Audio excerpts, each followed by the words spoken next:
আসসালামু আলাইকুম ভাই। ওয়ালাইকুম আসসালাম। ভাই ভালো আছেন? জি আলহামদুলিল্লাহ। আপনি কেমন আছেন? আলহামদুলিল্লাহ ভাই। তো ভাই আপনার নামটা কি ভাই? আমার নাম মোহাম্মদ সাজ্জাদ।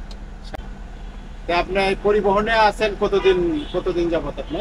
18 চলতে গিয়ে রাস্তায় আপনার জীবনের একটা কোনো স্মরণীয় ঘটনা মনে পড়ে নাকি?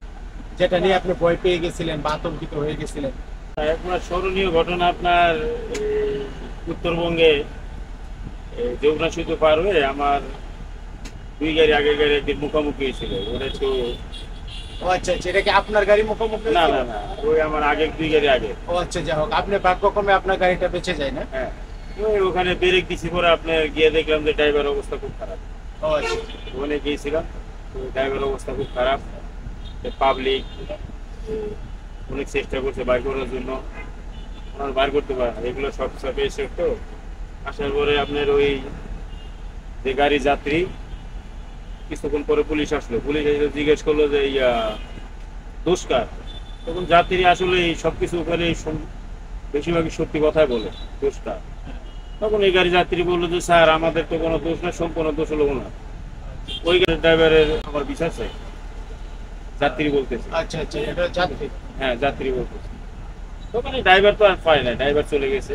ওই ড্রাইভার কিছু হয় না, উনি চলে গেছে। ওই ড্রাইভার, ওই জিনিসটা আমার খুব খারাপ লাগে। শরীর পুরোটা রক্ত পেয়ে গেছে। যাই হোক, আল্লাহর রহমতে আপনার জীবনে এরকম কোনো না, অ্যাক্সিডেন্ট কোনো কারণে হয় না? আমার জীবনের কোনো অ্যাক্সিডেন্ট হয় নাই। আল্লাহর কাছে লাখ লাখ দোয়া করি যাতে আর না হয়। আচ্ছা, যাই হোক, আপনার পরিবহনের লাইফে, মানে আপনার এই লাইফে এসে বা আপনার এই কর্মক্ষেত্রে এসে আপনি কি স্যাটিসফাই, মানে আর্থিক হিসাবে, বা আপনি এখানে যা ইনকাম করতেছেন এই হিসাবে আপনি কি স্যাটিসফাই? জি জি, আছি আলহামদুলিল্লাহ, খুব ভালো আছি। মাসে আপনি কষ্ট করতে পারলে স্টার লাইনে পয়সা আছে। মাশাআল্লাহ। আপনি স্টার লাইন গাড়ি চালাইলে কষ্ট করতে পারলে মাসে 40,000 টাকা বেতন আছে। মাশাআল্লাহ ভাই। 10 টাকা চুরি নাই। ও আচ্ছা আচ্ছা। আপনাদের রাস্তার থেকে যাত্রী উঠাবেন এই কোনো সিস্টেম নেই। স্টারলাইনের পরিবহন, এটা হ্যাঁ। সুনাম আছে হয়তো। সুনাম আছে। আর দ্বিতীয় কথা, আপনি কষ্ট করতে পারলে আপনার পয়সা আছে।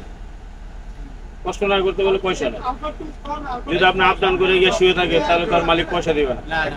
আর আপনি যদি বলেন যে আমি 3 সিঙ্গেল 4 সিঙ্গেল গাড়ি ঘুরতেছি মারতেছি, তাহলে আপনার পয়সা আছে। আছেন, আপনি কি চান যে আপনার ভবিষ্যৎ প্রজন্ম, আপনার ছেলে তাহলে ওই পেশায় আসুক? এটা কি আপনি চান? না না, আমি এই পেশা চাই না। আসলে এটা খুবই ঝুঁকিপূর্ণ একটা পেশা। ঝুঁকিপূর্ণ পেশা, রাইট। পেশা তো এটা আসলে চাই না আমার ছেলেরা অথবা আপনার ভবিষ্যৎ প্রজন্ম ভবিষ্যৎ প্রজন্ম যাতে না আসে পরিবহনে যেন না আসে। কারণ এটা সেকেন্ডে আপনার মানে যে কোনো জীবনের মুহূর্তে অ্যাক্সিডেন্ট হতে পারে। হ্যাঁ, এর জন্য আমি চাই না যে আমার ছেলে এগুলো আসে। তাহলে ভাই ধন্যবাদ।